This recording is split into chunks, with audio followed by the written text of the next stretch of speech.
नमस्कार मित्रांनो, कसे आहात मित्रांनो, सगळे फ्रेंड्स लोक, माझी यूट्यूब फॅमिली, सगळ्यांना खूप खूप खूप खूप नमस्कार.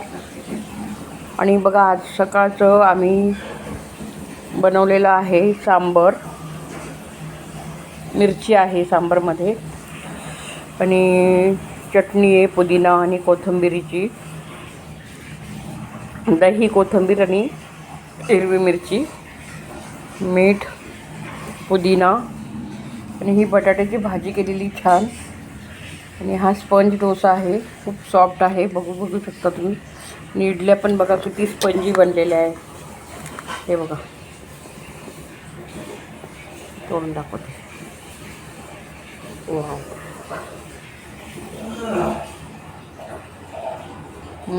एकच नंबर. तर तुम्हाला व्हिडिओ आवडला असेल तर लाईक, शेअर, सबस्क्राईब करायला विसरू